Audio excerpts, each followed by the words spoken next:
문희정의 핫 키워드. 가장 뜨겁고 궁금한 국제 이슈를 분석하는 시간입니다. 문희정 국제정치평론가 전화 연결돼 있습니다. 평론가님 안녕하세요. 네, 안녕하세요. 네, 최근 슬로바키아와 우크라이나에서 대통령 선거가 치러졌는데 굉장히 화제가 되고 있습니다. 먼저 슬로바키아 대통령 선거부터 좀 짚어볼까요? 네, 다들 체코슬로바키아라는 나라 이름이 더 익숙하실 것 같은데요. 네. 이 연방 국가를 이루고 있던 체코와 슬로바키아는 1993년에 연방의회 합의에 의해 독립을 하게 됐는데 이때 이후 처음으로 진보 정당인 진보적 슬로바키아 소속의 여성 후보인 주사나 카프토바가 대통령에 당선된 겁니다. 네. 현지 시간으로 지난 30일 치러진 대통령 결선 투표에서 58.4%를 득표해서 42.6% 득표에 그친 연립정부 여당인 사회민주당의 마로스 세프쇼비치 후보를 제쳤는데요. 이 상대 후보가 현직 EU 집행위원회 부위원장을 맡고 있는 말 그대로 거물 정치인입니다. 네. 지난 16일 1차 투표에서 카프토바가 40.6%의 득표율을 얻어서 이미 돌풍은 예상됐었는데요.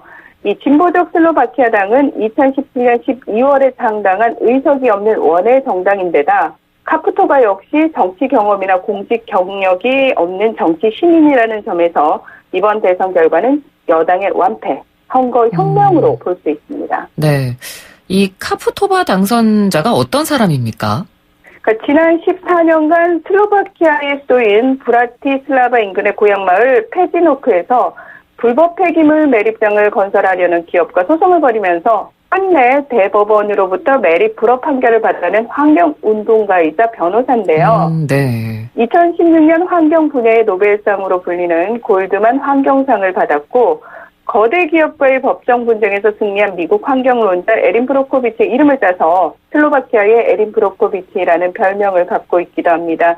이 최근 진보적 슬로바키아 당 부대표를 역임한 것 외에는 정치 경험이 전혀 없는데요.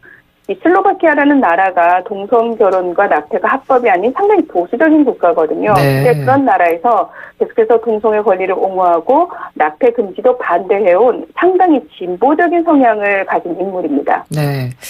그러면 이 슬로바키아 유권자들이 기존 정치인이 아니라 굉장히 의외의 인물이라고 할 수 있는 이 후보를 선택한 특별한 이유는 어디에 있을까요?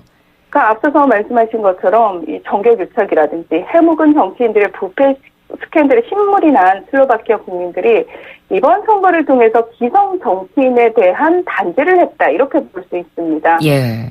지난해 2월 슬로바키아 정치인들과 이탈리아 마피아 조직의 유사관계를 파헤치던 잔 쿠치악이라는 기자가 집에서 살해당하는 사건이 발생했는데요. 그러니까 그가 취재하던 대상에 당시 로베르토 피코 총리의 측근 등 여권 인사들이 포함되어 있었던 것이 알려지면서 이 사태가 굉장히 커집니다. 네. 결국에는 이 피코 총리가 사임을 하고요. 전국적으로 반정부 시위가 계속되어 왔는데요. 카프토바 당선인은 언론인 피살 사건을 대선 출마를 하게 된 이유라고 밝히면서 이번 선거를 선과 악의 싸움이다 이렇게 규정을 했었는데요. 예. 블룸버그 통신은 카프토바 당선인의 승리를 일종의 포퓰리즘이라고 평가하면서도 무엇보다 부패에 반대하고 외부의 위협보다는 내부의 위협에 저항해서 단합한 것이다. 이렇게 분석하기도 했습니다. 네. 그런 기대감으로 당선이 됐지만 과연 그런 기대에 부응할 수 있을지, 그러니까 변화를 이룰 수 있을지 좀 궁금하네요. 네. 근데 우리도 경험했다시피 대통령이 한 명 바뀐다고 해서 갑자기 사회가 확 바뀌는 건 아니잖아요. 그러니까요. 예. 사회가 전반적으로 다 노력을 해서 바꿔야 되는데요. 이 슬로바키아라는 나라가 어떤 나라인지부터 좀 알아볼 필요가 있을 것 같아요. 네네. 유럽연합과 나토의 회원국이긴 하지만 경제적으로 부유하지 못한 편인데요. 이 자동차나 기계공업 중심의 제조업 위주의 경제 시스템을 가지고 있습니다. 근데 이 제조업을 가진 기업들이 거의 대부분 외국 기업들이거든요. 네. 그러다 보니까 이 외국 기업들에게 세금 면제 그리고 값싼 노동력을 제공하는 대신에 유럽 기금을 받아서 사회 인프라 건설을 하는 등 실질적으로 국민들에게 돌아가는 혜택이 적은 편입니다. 따라서 고학력 젊은 노동자들이 서유럽으로 이탈하는 것 역시 다른 중유럽이나 동유럽과 비슷한 상황인데다가요. 또 오랜 시간 정권을 잡고 있던 사회민주당을 비롯한 기득권 세력과 기업들의 부정부패, 또 언론의 비공정성 등도 새 대통령이 당면한 중요한 문제 중 하나라고 할 수 있습니다. 네.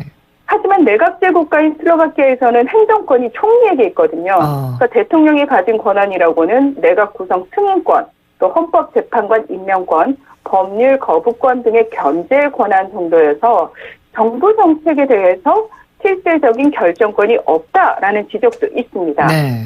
그러니까 무엇보다 의회와 어떻게 서로 견제하고 조화를 이룰지가 가장 큰 문제인데 내년 3월에 총선을 앞두고 있거든요. 그래서 의회의 구성원들이 어떻게 되는지에 따라서 슬로바키아의 변화의 큰 방향을 결정할 텐데요. 6월부터 5년 임기를 시작하는 카푸토바 당선인 역시 의회를 견제할 수 있는 정치력을 어느 정도 발휘하느냐에 따라서 상황은 달라질 수 있습니다. 네. 그리고 또 화제가 되는 또 다른 나라가 있습니다. 바로 옆 나라죠. 우크라이나에서도 정치 신인이 지금 대통령 선거 1위를 했다고 하죠. 네, 다들 이 부분에 상당히 관심이 많은 것 같아요. 예. 네, 지난 31일 치러진 우크라이나 대통령 선거 1차 투표에서 코미디언 출신인 블라디미르 젤렌스키가 페트로 포르셴코 현 대통령과 율리아 티모셴코 전 총리, 이 두 분은 우크라이나에서 엄청난 거물 정치인들이거든요. 네. 이 사람들을 제치고 1위를 차지를 했습니다. 물론 최종 결과는 오는 10일 발표될 예정이라고 하는데요. 1차 투표에서 50% 이상 득표자가 나오지 않았기 때문에 21일 그 2차 결선 투표가 치러지는데 여기서는 1위와 2위를 차지한 젤렌스키와 포로셴코 현 대통령이 맞붙게 됩니다. 자, 현재로서는요, 현직 대통령의 집권 프리미엄을 지닌 포로셴코와 또 선거 전 각종 여론조사는 물론이고 1차 투표에서도 독보적 1위를 차지한 젤렌스키 가운데 누가 대통령이 될지는 아직 예측하기 어려운데요. 네. 분명한 것은 이번 선거를 통해서 우크라이나 국민들이 가진 기성 정치인들에 대한 불신이 얼마나 깊은지 또 새로운 변화에 대한 열망이 얼마나 큰지를 확인할 수 있었다는 점입니다. 네. 언론들도 그 부분을 지적하고 있는데요. 영국 가디언지는 젤렌스키가 국가의 변화를 열망하며 교착 상태에 빠진 국가개혁과 침체된 경제에 실망한 젊은 유권자들의 높은 지지를 받고 있다고 보도를 했어요. 파이낸셜 타임즈도 정치 엘리트들에 대한 대중의 불만이 높아지고 있고 부패와 낮은 생활 수준에 대한 분노가 젤렌스키가 1차 투표에서 큰 표차로 승리하게 만든 원인이다. 이렇게 분석했습니다. 네. 이 젤렌스키가 어떤 사람입니까? 유명 코미디언 출신의 방송인으로 이분이 굉장히 그 영역 자체를 많이 넓힌 사람입니다. 프로듀서도 하고 있고요. 네. 2015년 첫 방송을 한 이후 몇 번째 새로운 시리즈가 나오고 있는 국민 드라마의 주인공을 맡고 있다고 하는데요. 제목이 국민의 종입니다. 그러니까 평범한 역사 교사에서 이 선생님의 수업을 어느 학생이 촬영을 해서 인터넷 동영상을 올려요. 그게 네. 화제가 돼서 정부의 PD의 염증을 느끼고 정직한 대통령으로 선출되는 과정을 그린 드라마거든요. 그러니까 이 과정에서 뭐 정치권과 사회에 대한 신랄한 비판과 풍자를 가미해서 우크라이나 국민들의 열망을 가상에서나마 실현시켜준 드라마다 이렇게 볼 수 있습니다. 네. 지난 10일 CNN은 국민의 종은 사실상 젤렌스키의 선거 캠페인이라면서 선거를 불과 며칠 앞둔 지난 27일에도 새 에피소드가 방영됐다 이렇게 보도를 했는데요. 워싱턴 포스트는 우크라이나 유권자들이 젤렌스키가 출연했던 드라마에 평행 우주를 꿈꾸고 있다 이렇게 분석하기도 했습니다. 네. 뭐 물론 워낙 인기 있는 드라마의 주인공이기 때문에 그런 것 때문에 얻는 이익도 있긴 하겠지만 그래도 우크라이나 국민들 입장에서는 드라마 때문에 대통령을 뽑았다라고 하면 좀 기분 나쁠 것 같기도 하고요. 그러니까요. 네, 우크라이나 국민들을 좀 무시하는 것 같은 그런 느낌을 받을 수 있을 것 같아요. 그러니까 정말 이 말을 들으면 우크라이나 국민들이 우리가 현실과 드라마도 구분 못하는 바본 줄 아느냐 이렇게 반응할 것 같은데요. 네. 근데 우크라이나의 한 고위급 외교관은 우리는 정말 평행 우주에서 살고 있다. 국민은 무엇이 진짜고 무엇이 허구인지 혼동한다. 이렇게 말을 했고요.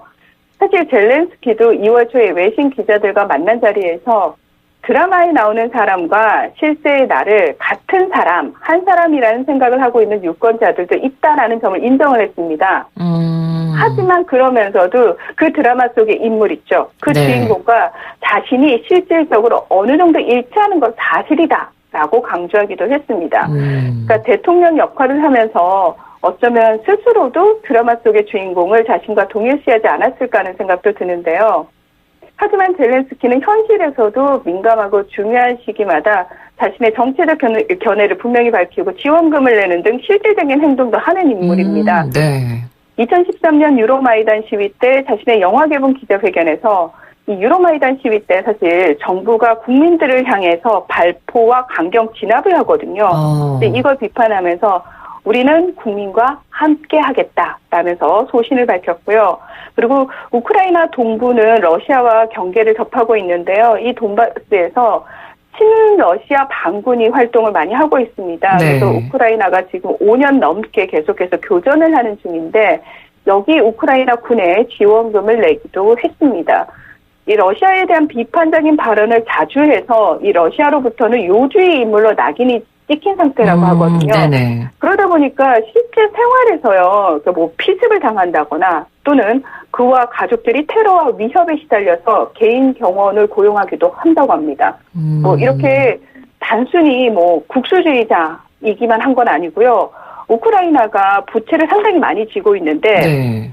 우크라이나가 외국으로부터 돈만 빌리고 잘 갚지 않는다는 식의 비판도 해서 사실은 한때 국민들의 원성을 살기도 했었습니다. 네.